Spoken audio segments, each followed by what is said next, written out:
Hello friends, good morning to all of you and welcome back to Gyanoday for you all over India latest government and private vacancy update YouTube channel. दोस्तों, daily की तरह आज भी आपका अपना भरोसेमंद YouTube channel Gyanoday for you बहुत ही शानदार भर्ती की अपडेट लेकर आ गया है। दोस्तों, आज हम बात करने वाले हैं Rajasthan state special home guard vacancy के बारे में। तो देखिए फ्रेंड, इसमें बम्पर वैकेंसी आ चुकी है आप सभी कैंडिडेट के लिए और इसमें एजुकेशन क्वालिफिकेशन भी बहुत ही कम मांगा हुआ है। मेल एवं फीमेल दोनों कैंडिडेट इसमें फॉर्म अप्लाई कर सकते हैं। इसमें टीएसपी एवं नॉन टीएसपी दोनों एरिया के लिए वैकेंसी अवेलेबल है। तो चलिए फ्रेंड, कंप्लीट इंफॉर्मेशन देते हैं टाइम ना वेस्ट करते हुए। तो दोस्तों, यदि वीडियो पसंद आए तो एक लाइक जरूर करना और यदि अभी तक आपने हमारे चैनल ज्ञानोदय फॉर यू को सब्सक्राइब नहीं किया तो प्लीज सब्सक्राइब कर लीजिए हमें हेल्प करने के लिए। तो चलिए गाइज, टाइम ना वेस्ट करते हुए आपको ऑफिशियल नोटिफिकेशन से कंप्लीट इंफॉर्मेशन देते हैं स्टेप बाय स्टेप। तो देखिए फ्रेंड, ये है इसकी ऑफिशियल वेबसाइट है। ये देख सकते हैं, गृह रक्षा स्वयं सेवक नामांकन हेतु विज्ञापित।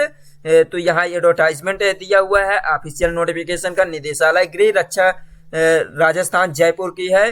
तो इसमें होम गार्ड के लिए वैकेंसी रिलीज की गई है। तो चलिए देखते हैं कितने पोस्ट के लिए वैकेंसी है। ये एडवर्टाइजमेंट नंबर दिया हुआ है, कौन सी डेट को इसका रिलीज किया गया एडवर्टाइजमेंट, ये देख सकते हैं 9 जनवरी 2023 को रिलीज किया गया है।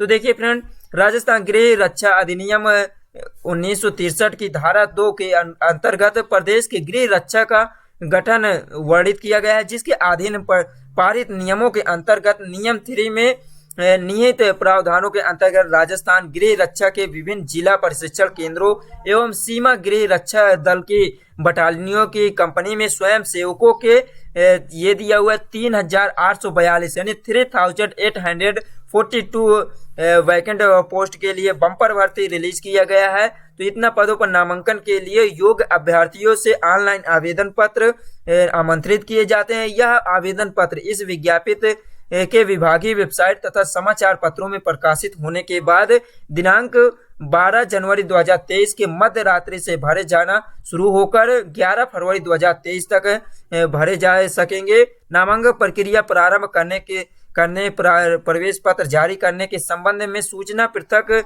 समाचार पत्रों विभागीय वेबसाइट पर उपलब्ध करा दी जाएगी। तो फ्रेंड, इसका ऑनलाइन एप्लीकेशन कब से स्टार्ट हो रहा है? ये 12 जनवरी 2022 यानी कल से इसका ऑनलाइन एप्लीकेशन स्टार्ट हो चुका है और इसकी लास्ट डेट ऑफ एप्लीकेशन जो दिया है 11 फरवरी 2023 तक आप एप्लीकेशन फिल कर सकते हैं। तो इसमें आपको 1 मंथ का टाइम दिया गया है। और देखिए फ्रेंड, यहाँ पे दिया हुआ इसके एडमिट कार्ड और जो रिजल्ट और इसके एग्जाम के रिलेटेड आपको इंफॉर्मेशन इसके ऑफिशियल वेबसाइट पे दी जाएगी। और देखिए फ्रेंड, नामांकन प्रक्रिया के दौरान राज्य सरकार द्वारा जारी किए जाने वाले आदेश परिपत्र नियमों में किसी भी प्रकार के संशोधन तत्समय प्रभावी रहेंगे। तो देखिए फ्रेंड, इसका ऑनलाइन एप्लीकेशन में संशोधन भी इसी डेट से रहेगा। और देखिए, आवेदक को सलाह दी जाती है कि ऑनलाइन आवेदन की अंतिम तिथि का 11 फरवरी 2023 का इंतजार किए बिना समय से ही ऑनलाइन आवेदन करें। तो फ्रेंड, ये तो आपके लिए बहुत ही अच्छी जानकारी है कि आपको लास्ट डेट का इंतजार नहीं करना है, फॉर्म अप्लाई करना है आपको जल्द से जल्द। और देखिए, इसके एप्लीकेशन प्रोसेस क्या है, आवेदन प्रक्रिया देखिए। नामांकन हेतु या नॉमिनेशन या रजिस्ट्रेशन हेतु इसमें प्रपत्र ऑनलाइन एप्लीकेशन फॉर्म के लिए लिए जाएंगे। एप्लीकेशन यानी कि ऑनलाइन मोड में इसका ऑनलाइन एप्लीकेशन फॉर्म फिल किया जाएगा। इस हेतु आवेदक SSO-ID उपलब्ध होना चाहिए। अगर आवेदक का SSO-ID नहीं है तो वह sso.rajasthan.gov.in पर SSO-ID बना कर सकता है अथवा SSO-ID ई मित्र या कियोस्क पर निःशुल्क बनवाई जा सकती है। यह SSO-ID आवेदक को ऑनलाइन आवेदन करते समय ई मित्र कियोस्क को उपलब्ध कराना होना आवश्यक होगा। तो फ्रेंड, इसमें यह कहा जा रहा है एक बार आपका रजिस्ट्रेशन होना चाहिए। आपके जो पर्सनल बायोडाटा है उसके अकॉर्डिंग एक बार यदि आपको राजस्थान की ऑफिशियल वेबसाइट पे एक बार आपकी SSO-ID बन जाती है तो आपको किसी भी राजस्थान स्टेट के कोई भी एप्लीकेशन फॉर्म फिलअप करने के लिए ये SSO-ID बार बार नहीं बनाना होगा। इसी के अकॉर्डिंग आप लॉगिन करेंगे और एप्लीकेशन फॉर्म फिल कर पाएंगे। तो देखिए, ये दिया किसी भी आवेदक द्वारा आवेदन फॉर्म नियमानुसार भरा जा सकता है। यहाँ पे दिया है स्वयं के स्तर पर अभ्यर्थी अपने स्तर पर अथवा अन्य एजेंसी साइबर कैफे के माध्यम से वेबसाइट ये दिया हुआ है http://recruitment2.rajasthan.gov पर आवेदन कर सकता है। इस स्थिति में परीक्षा शुल्क net banking, debit card, credit card के माध्यम से जमा करवाना होगा। तो ये दिया हुआ है, इस पोर्टल से आप एप्लीकेशन फॉर्म स्वयं या किसी साइबर कैफे के थ्रू फिल कर सकते हैं। और इसका जो आपको इसमें एप्लीकेशन फी पेमेंट करना होगा, आपको ऑनलाइन मोड में ही क्रेडिट कार्ड, डेबिट कार्ड या नेट बैंकिंग के थ्रू आप इसके एप्लीकेशन फॉर्म के लिए आप एप्लीकेशन फी पेमेंट कर सकते हैं।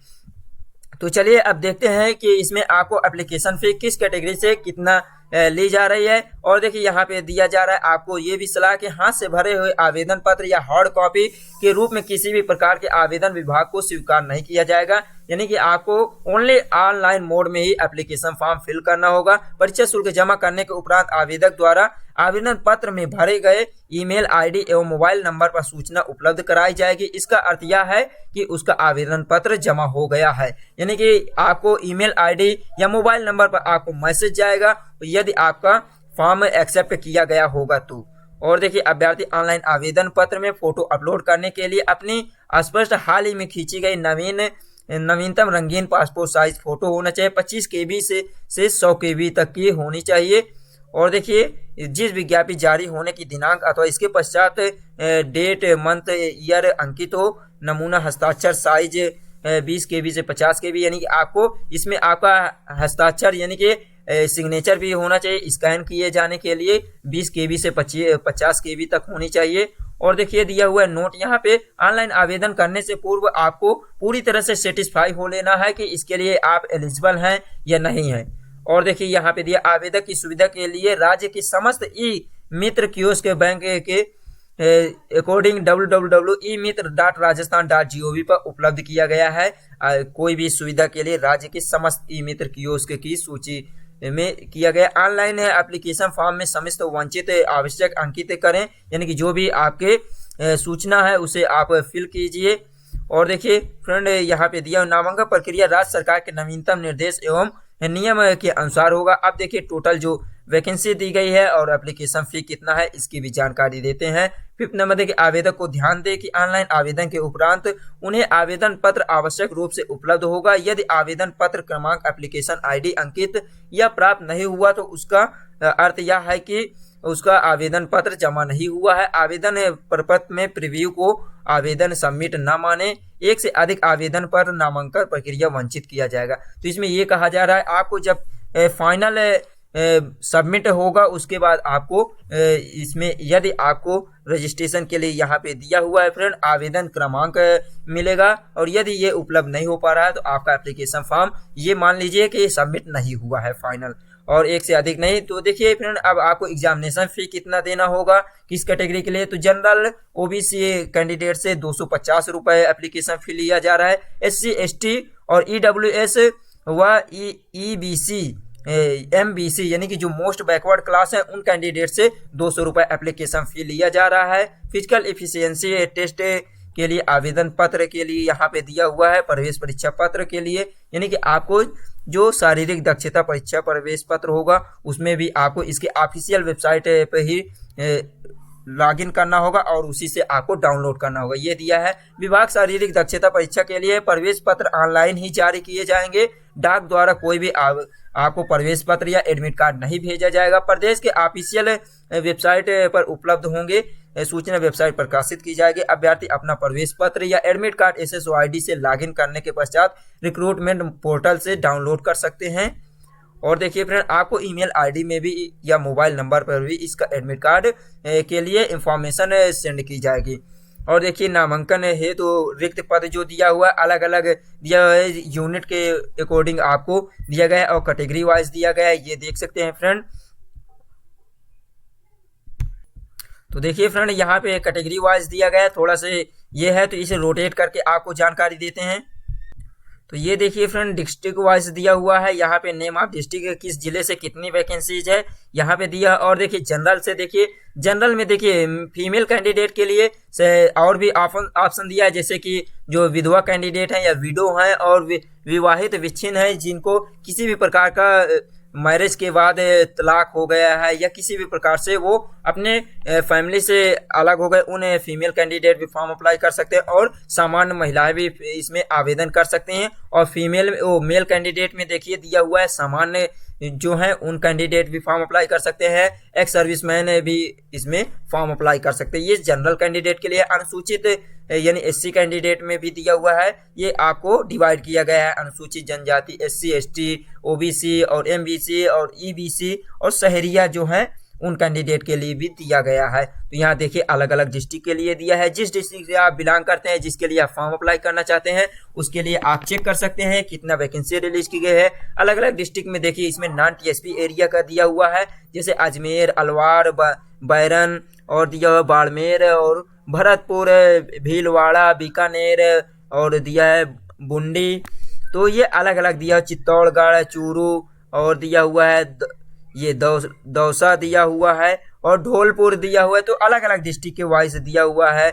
झालवाड़ा दिया हुआ है और जोधपुर, कोरोनई, कोटा और नागौर, पाली ये दिया हुआ है। राजसामंद, ऐसे माधवपुर, शिकार, सिरोही, टोंक, उदयपुर जैसे डिस्ट्रिक्ट में आपको डिवाइड किया गया है। और देखिए फ्रेंड यहाँ पे ये दिया हुआ है, नेमा डिस्ट्रिक्ट दिया हुआ है और दिया हुआ है यहाँ पे देख सकते हैं। नेक्स्ट देखिए जानकारी आपको दे देते हैं, यहाँ पे दिया शहरी गृह रक्षा जनजाति क्षेत्र के लिए जो नॉन टीएसपी एरिया, सॉरी यहाँ पे टीएसपी एरिया से है। टीएसपी क्या होता है फ्रेंड, ऑलरेडी आपको जानकारी होगी यदि आप राजस्थान स्टेट से बिलोंग करते हैं। तो जैसे कि देख सकते हैं ये है ट्राइबल सब प्लान के अकॉर्डिंग आते हैं। इसमें कौन कौन से डिस्ट्रिक्ट आते हैं ये देखिए दिया हुआ है, जैसे बांसवाड़ा है और दिया हुआ है डूंगरपुर दिया हुआ, प्रतापगढ़, उदयपुर, सिरोही, पौलीर और राजसामंद और चित्तौड़गढ़ में अलग अलग दिया हुआ है डिस्ट्रिक्ट से और किस कैटेगरी के लिए कितना वैकेंसी रिलीज की गई है, फीमेल के लिए कितना है और मेल कैंडिडेट के लिए कितना है, ये डिवाइड किया गया। अब आगे की जानकारी देते हैं फ्रेंड।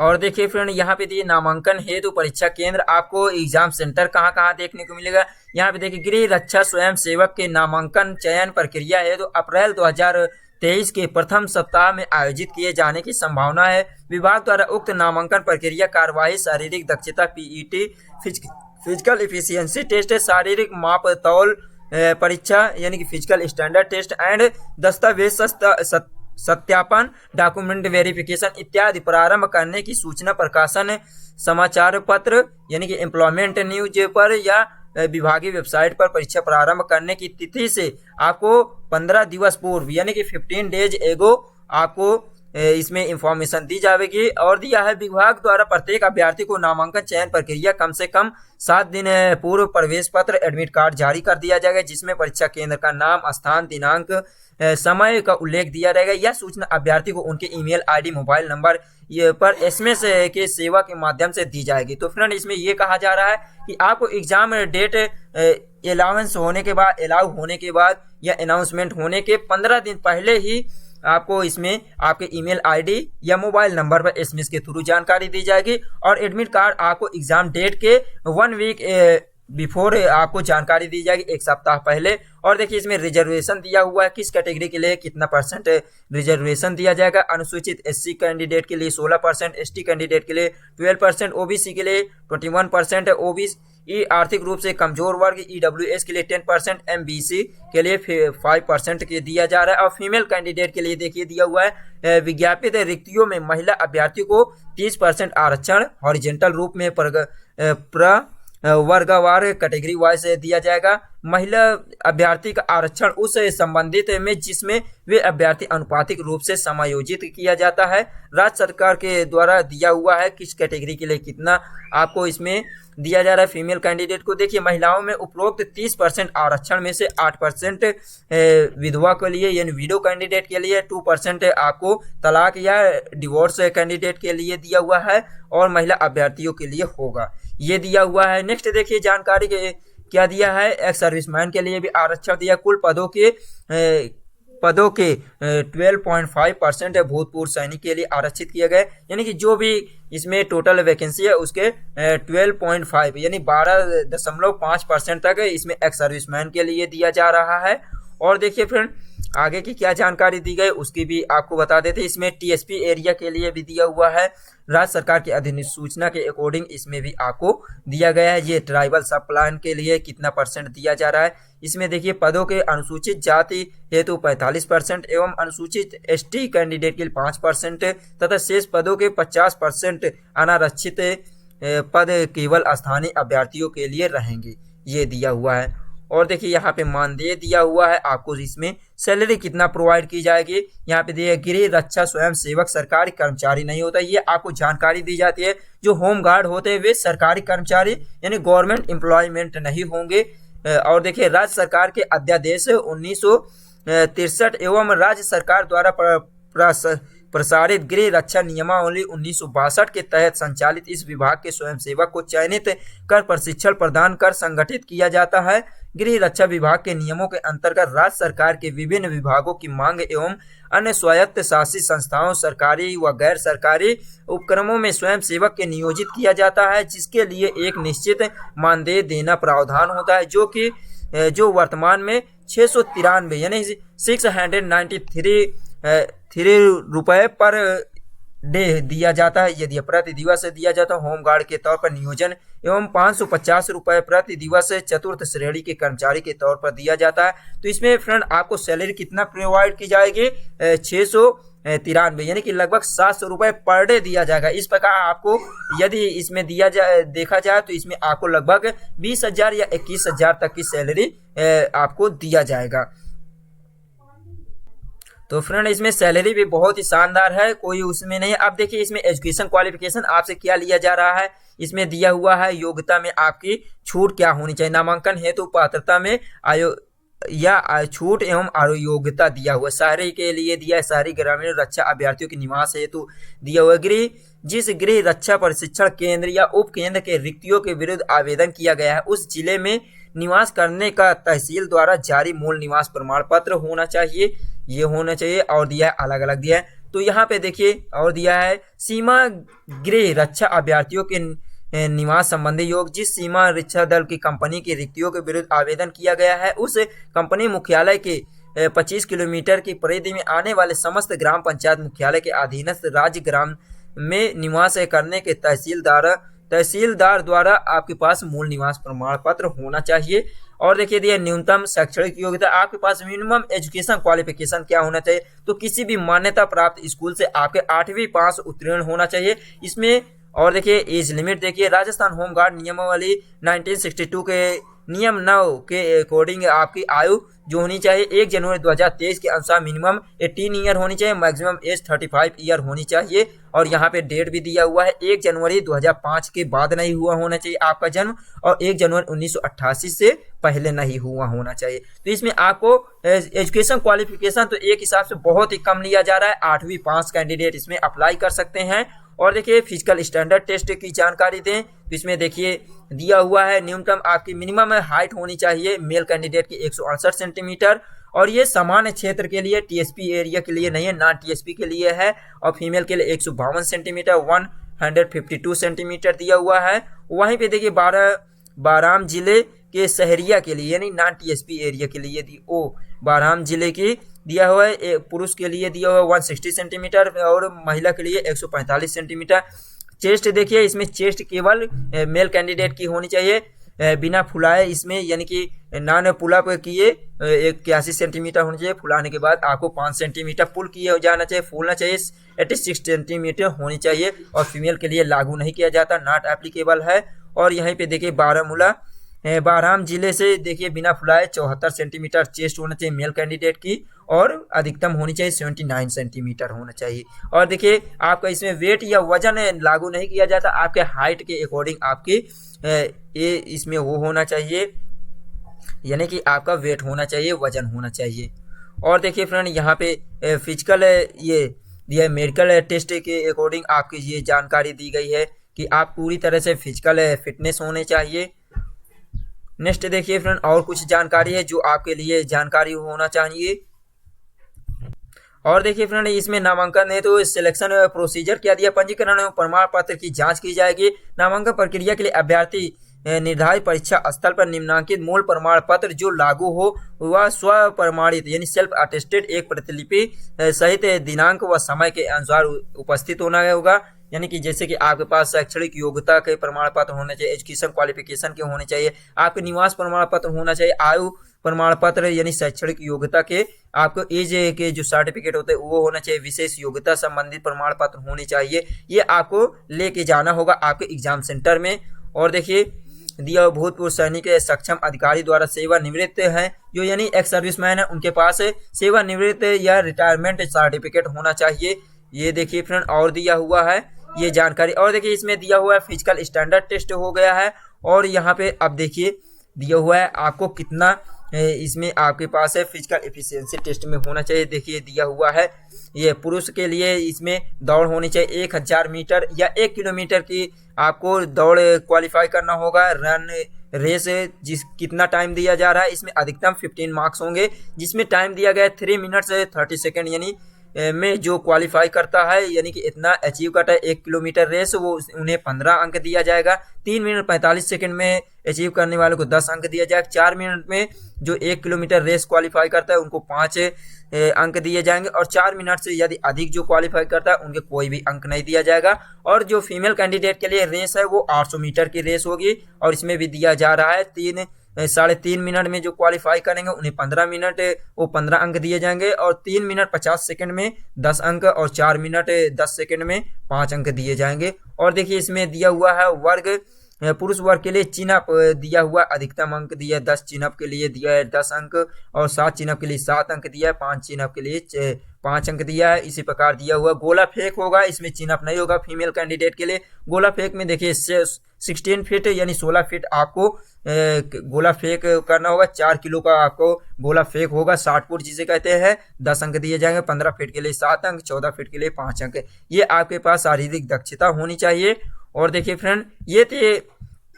और देखिए इसमें दिया हुआ तृतीय थर्ड स्टेज के जो योग्यता होनी चाहिए आपके पास नेशनल कैडेट कोर यानी कि एनसीसी जिनके पास सर्टिफिकेट उनको भी अधिकतम 6 अंक दिए जाएंगे। ए प्रमाण पत्र सर्टिफिकेट के लिए 2 अंक, बी सर्टिफिकेट के लिए 4 अंक और सी सर्टिफिकेट के लिए 6 अंक दिया जा रहा है। और देखिए कंप्यूटर शिक्षा हेतु RKCL Rajasthan knowledge corporation limited द्वारा प्रदत्त आपके पास यदि RSCIT Rajasthan state certificate course in information technology प्रमाण पत्र है और राष्ट्रीय इलेक्ट्रॉनिकी और NIELT नीलिट या भूतपूर्व सोसाइटी से द्वारा प्रदत्त कंप्यूटर शिक्षा प्रमाण पत्र है या NCVT national council for vocational training से मान्यता प्राप्त ITI संस्थानों द्वारा प्राप्त कंप्यूटर शिक्षा संबंधी प्रमाण पत्र है तो उनको 4 अंक दिया जाएगा। और देखिए जिनके पास ITI सर्टिफिकेट है ये रिलेटेड फील्ड से जैसे electrician, fitter, mechanical, plumber, welding, motor mechanic, carpenter, painter से है तो उनको अधिकतम 3 अंक और दिए जाएंगे। और दिया हुआ है जो स्पोर्ट से है स्पोर्ट पर्सन के लिए भी अधिकतम 4 अंक दिए जाएंगे। ये स्टेट लेवल के लिए 2 अंक दिया जाएगा और अंतर्राष्ट्रीय यानी कि इंटरनेशनल लेवल के जो है या नेशनल लेवल के हैं उनको दिया जा रहा है 4 अंक दिया जा रहा है। नेक्स्ट देखिए स्काउट सर्टिफिकेट कैंडिडेट के लिए दिया जा राष्ट्रपति पुरस्कार जो इन्होंने प्राप्त किया उनको 4 अंक दिया जाएगा। राज्य पुरस्कार यानी स्टेट अवार्ड जिन्हें मिला है उन्हें 3 अंक और तृतीय सोपान उत्तीर्ण उनके लिए 2 अंक दिया जा रहा है। हल्का भारी मोटर वाहन चालक के लिए दिया जा रहा है यानी कि आपके पास ड्राइवरी लाइसेंस है तो भारी मोटर वाहन या हैवी मोटर व्हीकल के लिए 4 अंक दिए जा रहे हैं और हल्का मोटर यानी लाइट मोटर व्हीकल के लिए 2 अंक दिया जा रहा है। तो ये है फ्रेंड। और देखिए दिया हुआ है इसमें चतुर्थ चरण के लिए जो मौखिक व्यक्तित्व परीक्षण जो आपका यानी कि इंटरव्यू एक प्रकार से होता है उन्हें 5 अंक दिया जाएगा। नेक्स्ट देखिए नामांकन परीक्षा यानी नॉमिनेशन हेतु अंक गणना जो है परीक्षा के सभी चरणों के कुल 50 अंक होंगे यानी 50 अंक की गणना की जाएगी जिनकी गणना इस प्रकार होगी। शारीरिक दक्षता यानी फिजिकल एफिशिएंसी टेस्ट में 25 मार्क्स और विशेष योग्यता यानी स्पेशल जो आपके पास एबिलिटी होगी उनके लिए 20 मार्क्स और मौखिक व्यक्तित्व परीक्षण इंटरव्यू के लिए दिया जाएगा 5 अंक। इस प्रकार टोटल 50 मार्क्स होंगे। चयन सूची दिया हुआ है आपके जो फाइनल मेरिट लिस्ट तैयार की जाएगी। नामांकन प्रक्रिया के अंतिम चरण में उपलब्ध अभ्यर्थियों को उपरोक्त शारीरिक दक्षता और सभी के जो ये होंगे टोटल सभी के एग्जाम या टेस्ट के अकॉर्डिंग आपकी मेरिट लिस्ट तैयार की जाएगी। और देखिए दिया हुआ है आपका डॉक्यूमेंट वेरिफिकेशन होगा और महत्वपूर्ण यहाँ पे निर्देश दिया हुआ है। तो ये था फ्रेंड कंप्लीट इन्फॉर्मेशन। तो उम्मीद करते हैं आज की जानकारी आपको अच्छी लगी होगी। वीडियो थोड़ा लॉन्ग हो गई है लेकिन आपको एक एक पॉइंट की जानकारी दी गई है फ्रेंड। जो भी आपको जानकारी मिस हो तो आप हमारे चैनल पर ज्ञानोदय फॉर यू पर कमेंट करके रिप्लाई ले सकते हैं। तो चलिए फ्रेंड मिलते हैं नेक्स्ट वीडियो में। यदि वीडियो पसंद आई हो तो लाइक शेयर सब्सक्राइब जरूर कीजिए और इसी प्रकार लेटेस्ट वैकेंसी अपडेट के लिए Gyanoday for you always with you. Thanks for watching. जय हिंद जय भारत।